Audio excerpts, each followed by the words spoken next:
So good morning to today's lecture. So I'm going to cover strain from the beginning again, so that I have one video that sort of covers strain as a concept, as we got interrupted last time by load shedding.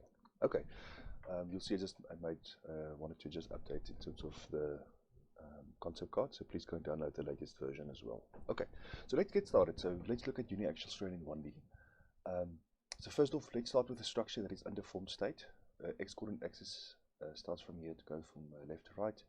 This towards the end here, at that point, that's when x is equal to L. So this is essentially the structure that we have. Some loading is now being applied to the structure, and what we observe is the deformed state as follows. So what we're seeing is that this point here moved by an amount of UL. Okay, so that is the amount by which this is moved. If I look at essentially this displacement field, describes now for me what happened to every point of the structure.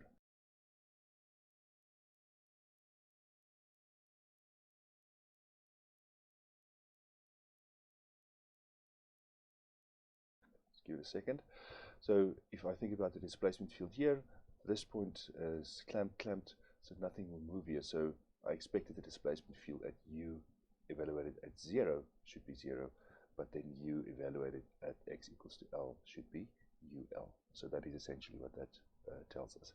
Okay, so let's get comfortable with that. And now that we understand that, we can also write actually the complete expression for the displacement field. So if we know that essentially x x equals to 0, the displacement is 0, and at x equals to L, the displacement is UL. And it's a nice uniform structure, cross-sectional areas, everything is nice uniform, then the strain will just vary linearly from, the displacement will just vary linearly from 0 to UL. So what I want to make sure is that if I evaluate this displacement field expression that I come up with, that if I evaluate x equals to 0, I end up with 0, and if I evaluate it at x equals to L, I recover UL, or this UL symbol here that we're going to use.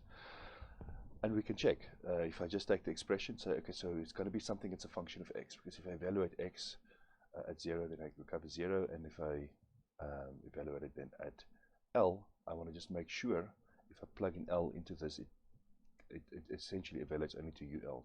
So if I take x over L, I'll make sure that when I evaluate x at L, I recover this as a 1, and then what I'm left with is just UL. So this is the displacement field that will describe for me what's going on here in this structure. Okay, so that is important to understand.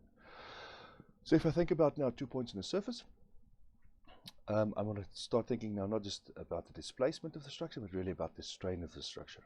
So if I ask myself, if I have 2 points on the structure on the surface, 1 and 2, after we've applied the loading and this thing is now displaced, what happened to that length of that little unit there? So what was the relative displacement between points 1 and 2? So what was sort of the du elongation of this element dx? How much did it change by? And so we can go and say, we can write this out. Since we know that strain is essentially given from the definitions that we've done in earlier courses, is essentially the new length minus the old length divided by the sort of original length. So new length minus the original length divided by the original length. And so if I just go follow that kind of definition, because that will tell me what was sort of the relative displacement that happened there. If I say this is my new length, dx plus du, this is my old length divided by my, say old length, but let's call it original length, my underformed length and my underformed length. So that is essentially what I have then. If I do that, I end up with an expression for strain to be du dx, and that's what it's telling me. So I can go and actually look now at what is sort of this amount by which this differential element dx, a small element dx, how much it essentially elongates. And if I can write it as du equals to epsilon dx by just taking this dx and multiplying it across towards that side. Okay, so luckily we're not pure mathematicians, so we can go around and apply the math and be creative with our mathematics, so without having too much concern for applications. Okay, so that is essentially what this allows us to do. So u equals epsilon dx. This is what it tells me. This is not for the one-dimensional case, and what this is telling me is essentially saying there's a component, there's a strain component of how things vary in the x direction. So this is what this epsilon implies. This du. Remember, this epsilon is now du dx. So I can plug this du dx in here. So it tells me how does the things vary in the x direction. this displacement field u, how does things vary in the x direction over a small amount dx. Tell me how much that element is stretched by. Okay. So what we can do is we can extend this idea beyond 1D towards 3 dimensions. So strains in 3D. So if we now apply loadings to the structure, there's not just to say that things will deform in only one direction. Things can now, strains can now happen in three dimensions, in 3 directions as well. Okay. Or deformations at least can happen in other directions. So I have a displacement field u as a function of x, y, and z. So I can evaluate it at x, y, and z coordinates. And again, this x, y, z coordinates will be evaluated on the undeformed structure. I've got a displacement for the vertical displacements telling me how things will displace in the y direction, and a w telling me how things will displace in sort of the z direction. So what is implied here is that we have an x-axis, a y-axis, and sort of a z-axis out of the page. That's essentially what we're implying here. Okay. So from this one-dimensional total displacement that we've looked at, this du, telling us how much that dx element is essentially displacing by, how much it's moved by from where it was to the new, or the deformed state. I can extend this and say, but look, not only is there contribution because of things, this displacement field u varying in the x direction, there's also could be contributions because if I move maybe in the y direction, if I start off with an element that's dx here, as I move in the y direction, the dx might actually change. So there might be variation of the displacement in the x direction as a function of y over a small dy kind of distance that I move. And so this is then a contribution that I need to consider, is to say how does this y field vary as a function of the, if I move in the y direction over a small dy little element. Okay. And then the same argument holds if I start off with a undeformed state dx and I make a small, if I have a small distance that I move in dz over that sort of dz kind of difference, distance, how does things change? And I say, well, so the dx could also change because the u field could change as a function of the z variables as I move in the z direction over a small differential z distance. And this is just to remind you again, this u is now a function of x, y, and z. So this variation of u could be variation due to things that are a function of x, y, or z.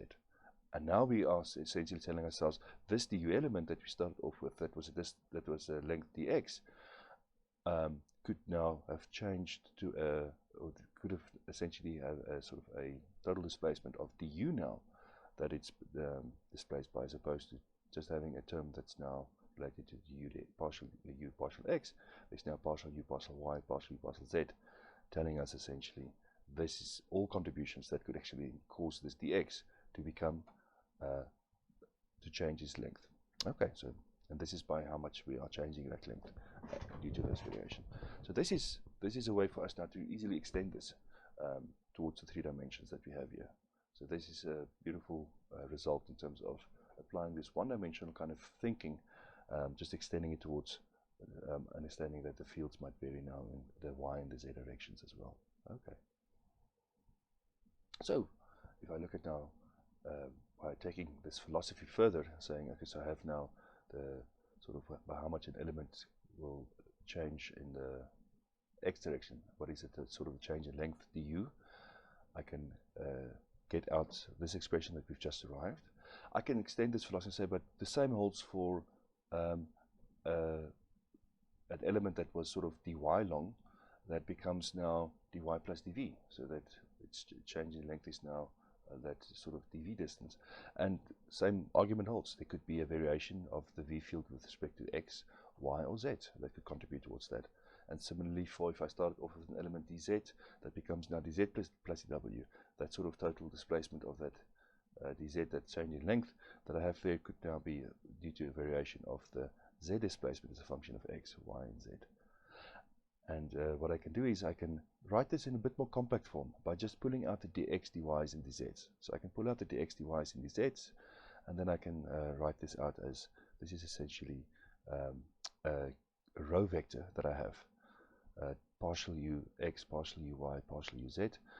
And if I think about the gradient of a scalar function as a column vector, then if I take its transpose, it becomes a row vector. So this is then a row vector multiplied by this column vector, essentially becomes this scalar equation. Okay, so that is essentially exactly the same expression, and it holds for the gradient of V transpose gradient of W transpose. Okay, so as a reminder, just if I go back, remember that we could write du as some sort of measure of strain times these dx's.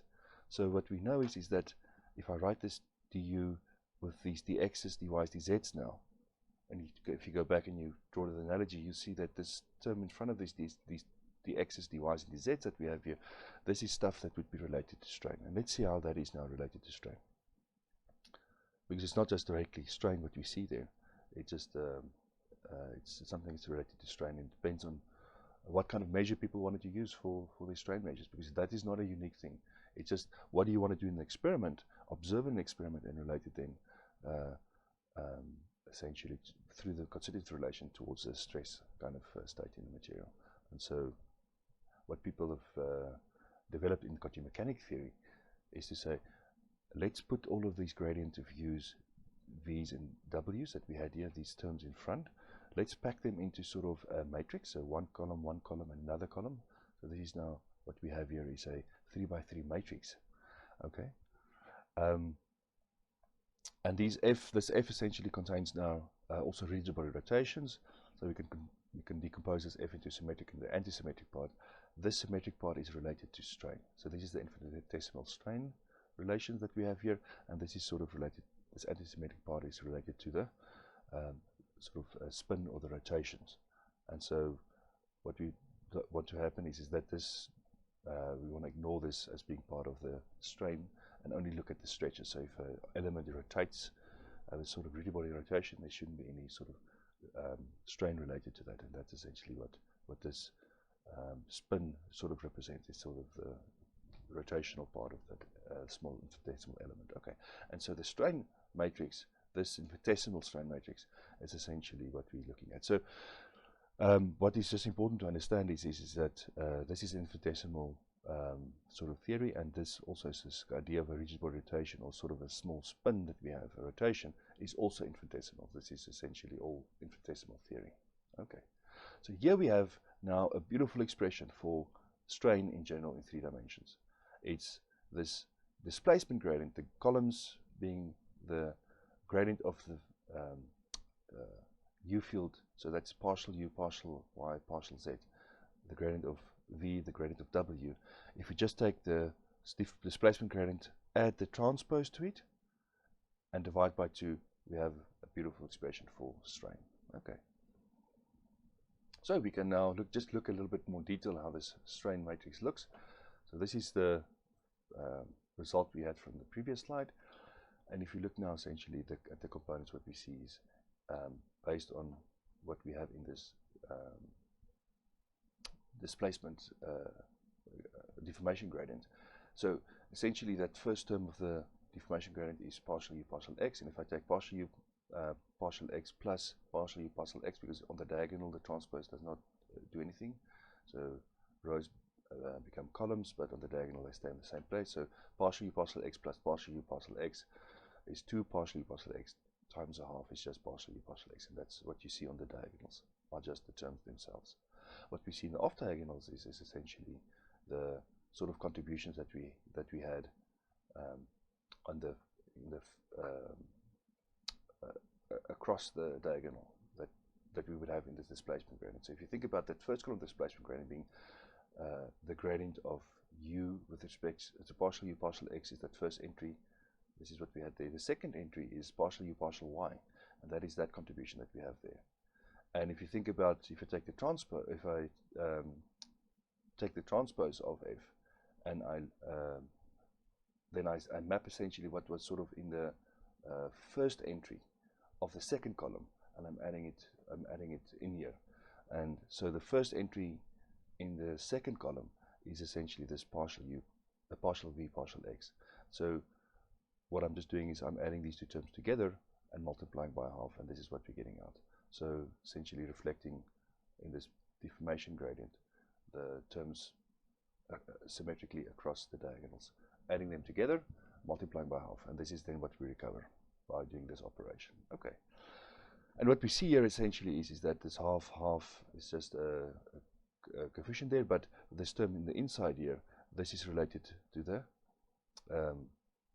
shear strain. So partial u partial y plus partial v partial x is related to the shear strain, and we can uncover that.